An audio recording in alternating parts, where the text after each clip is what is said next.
It's that time again for Cliff Notes. Are you ready? I am. Let's do this.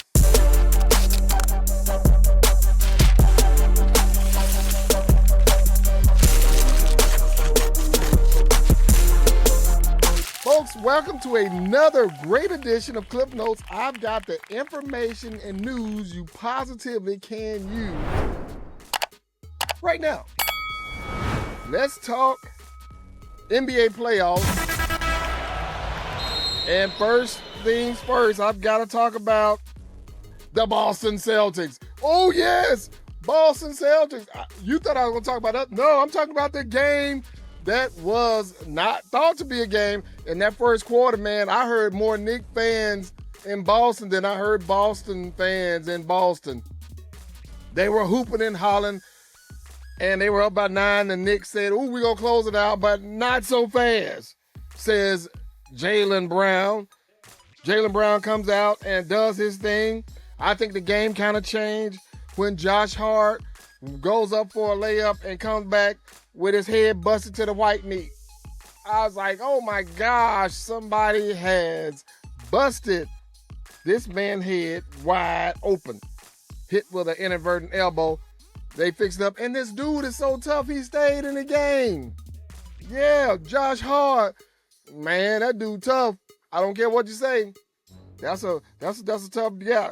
Tough guy on that fast break, was able to come back like that, stay in the game, get his head patched up and get those sutures on there. Outstanding job. I want to talk about one guy, though, I thought Boston needs. If Boston is going to do this, Drew Holiday got to play great. Porzingis has got to contribute. Has anybody seen Porzingis? He's wanted right now. Anybody seen Porzingis? Did not play in the fourth quarter. Fortunately for Boston, they had Uncle Luke out there. Uncle Luke Cornett.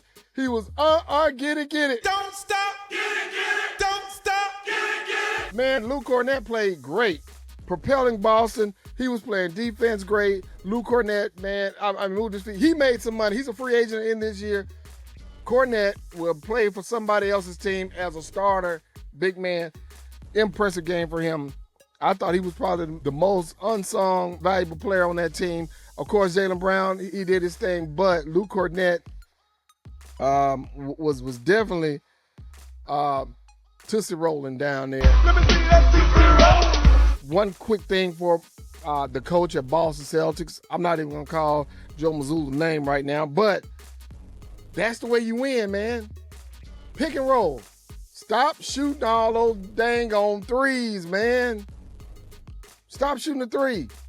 You picked and roll all night, led to easy baskets.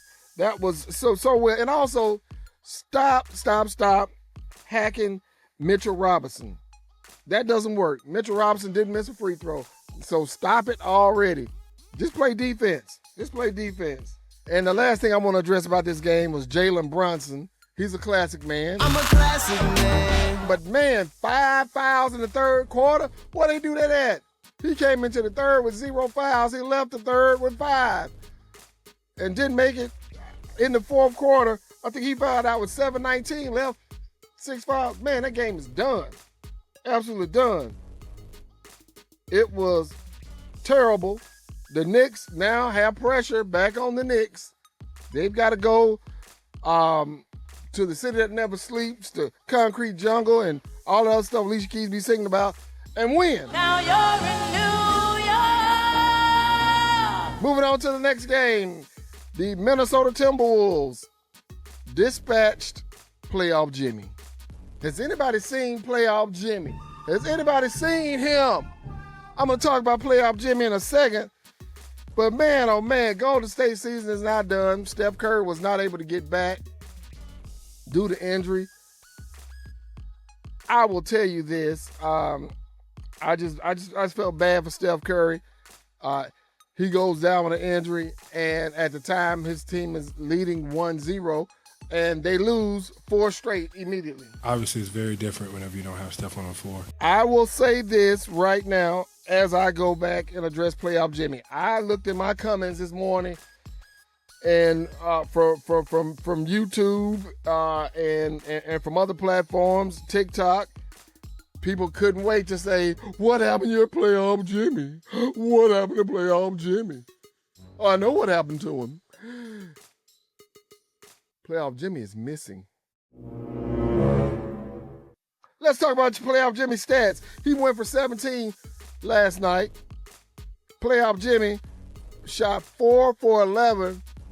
Now, that's my problem. 4 for 11 field goals.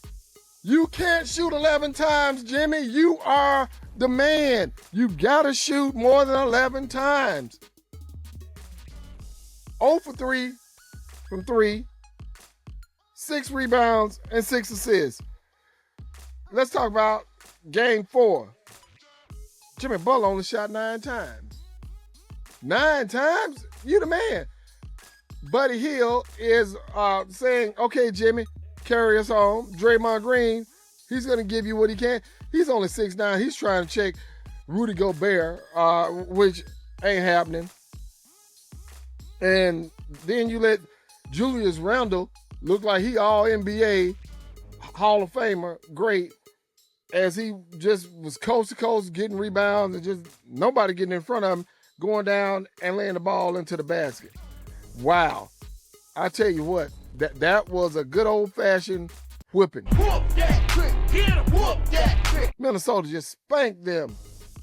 The Timberwolves await the winner of the Denver and OKC series. I think right now OKC is probably in the driver's seat. I think they're going to finish off that series. But I said it before, Joker is a bad man. I don't think he's going to go out easy. So let's sit back, hold our breath to see what happens. That's my NBA wrap-up. Playoff Jimmy, missing in action. Let's talk football! NFL football. So the NFL schedule came out. We're going to talk about just a few games and a few people that I think are in the top 5 wide receiver duels. But first thing I'm going to start out with is the Week 9 matchup between Kansas City and Buffalo. Kansas City and Buffalo. We all know what's going to happen. Buffalo Bills are going to probably beat them because they beat them every time in the regular season. Oh, yeah, they're going to beat them. They're going to beat them. But guess what? Playoff, Josh Allen, he going to lay it. Yeah, I'm almost certain of that. Week 3, we have several different matchups that I think are going to be interesting. The Ravens at the Rams are going to probably be a very good matchup. I'm sorry, the Ravens at the Lions. If I'm reading that right, I'm going to check that writing. I don't know. Hell, somebody playing week 3. I don't know who it is. Anyway, the Steelers and Seahawks. DK Metcalf returns back to Seattle. That should be very interesting to see what's happening. And also, does the NFL know something that we don't know? Because in week 1, for some reason, they've got the Steelers at the Jets. Is Aaron Rodgers going to be the quarterback? Can anybody call him or find out what's going on? Because I don't know what's going on. Will Aaron Rodgers be the quarterback? I don't know. I don't know. You know, sometimes I'm kind of like the Joker. Why so serious? Why so serious? NFL, you're going to put this man there? I mean, come on, man. If he's not, then I don't know why. But maybe the NFL has already talked to Aaron Rodgers and said, you go play for Pittsburgh this year. Let's talk about the New York Giants. The New York Giants, I'm predicting right now today, that they're going to have a coaching staff change because they're going to be 0-4 as a start. Because as I look at their schedule, they're starting week 1 at the Washington Commanders. That's a loss. Week 2 at Dallas. That's a loss. Week 3, home. Guess who they have coming in? Home opener. Kansas City. That's a loss. Week 4, guess who's coming to town? Harbaugh brother. Yep, Chargers. That's a loss. 0-4. Brian Daboll will probably be out of there by that time. What y'all think? Put in the comments. Like and subscribe right now. Will the Giants coaching staff last past week number 4? I say no. Tell me what you think in the comments. Like and subscribe. Let's talk about the top 5 wide receiving core in NFL. Starting at number 5. Here's who I got. If you don't like it, put in the comments who you like. I may or may not answer you, but anyway, at number 5, CeeDee Lamb and George Pickens. Yes. I think they're going to be a dynamic duel. I think Dak's going to put that together. I got them coming in at number 5. I think they're going to be a great tandem until George Pickens gets mad. And we all know when he gets mad, that's going to be a wrap. At number 4, I've got my main man, Puka Nacua from the Rams, and new addition, Devontae Adams. I believe that those two are going to really wreak havoc out there in Los Angeles. I think they're going to be a tough cover. Both of them got similar games. You know, they're going to slant you to death. They got great hands. Very good combination. I like them. At number 3, go to Minnesota. Jordan Addison and Justin Jefferson. I believe they will represent at number 3, easily 2,000-yard duo. One of the best tandems we have in the NFL. Addison and Jefferson.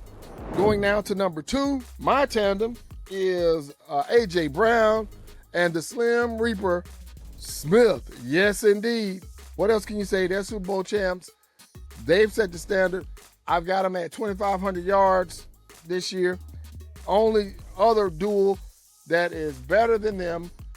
Number 1, my main man Joe Burrow throwing that ball to the number 1 receiver from last year, which was Jamar Chase and T. Higgins. The best duel, hands down. Now, I believe Cincinnati is going to have a dynamic offense, but they better get their defensive side of the ball squared away, because right now they've got some problems with that defensive end. So they need to go and write that check out and give that money over to that defensive lineman, Trey Hendrickson. They have definitely got to do that and get that fixed. All right. That's my NFL wrap up right now. As we move forward, let's talk about Major League Baseball before we get out of here. Major League Baseball surprised us. Rob Manfred went in and said that Shoeless Joe Jackson, the ban has been taken off him. Of course, he's been dead 150 years. Also, Pete Rose, his ban was lifted. And of course, he passed away last year. Pete Rose, to me, was one of the best baseball players that I've ever witnessed. Charlie Hustle, man, was a great baseball player. Just had a couple faults, and he used to bet on baseball. And I know as a manager, he said before he passed away that he bet on his own team. And some folks had problems and some folks didn't. I kind of think about it and say, well, yeah, he betting to win. But if you really think about it, if he's betting to win that game, he's going to probably put pitchers in different situations. He may burn 3 or 4 pitchers early that he would not have if he's not betting on the game to sway the way the game turns out. So that's a problem, and I can see that, being a small issue. I think I waste something on my shirt right here. What in the world is that? Anyway, Pete Rose, you put in the comments, is he worthy of the Hall of Fame, although he broke the rules and he bet on baseball? Is he worthy? I'm just not sure. If he is worthy. Also, did you see the game between the Pittsburgh Pirates and the New York Mets at Citi Field? I was watching in amazement. Did you see the size of that damn raccoon that came through there? I was like, what the? Man, he was the biggest, the largest ever raccoon that came through Citi. I was like, oh my gosh. He was just going through the whole stadium. Let me call up there real quick. Hello. Can I speak to the managers of the Citi Field in New York? Yeah. This Cliff Notes. Hey, sir, at any point, can y'all have the pest control company come out and control? Was that a rat or was that a big-ass raccoon? Hello? Hello? Anyway, moving on. Let's take a look at our leaders in the baseball standings right now. Starting in the AL East, the New York Yankees doing what they're doing, 25-18. Central, they've got the Detroit Tigers at 29-15. They're having a really great, solid year. And out west, the Seattle Mariners, 23-19. They're playing some solid baseball. Take a look at the NL East. Now, the Mets are winning right now. They're about to start a series with the Yankees soon. The Mets are coming in at 28-16. And the Atlanta Braves, who I said, what is going on with the Braves? They've now started to put some games together. They're 6.5 back, and they're 21-22. The good news for the Braves is Ronald Acuna is on the way back. So help is on the way. So I really like the Braves. They're going to be charging hard. The Central, surprising to me, the Chicago Cubs, solid pitching has propelled them to first place. They are 25-19. And as you all know that I've already said that the Dodgers are going to be in the World Series against the Yankees. The Dodgers are solidly in first place. But they do have competition from San Francisco. They're playing pretty solidly right now. You know, that's a rivalry.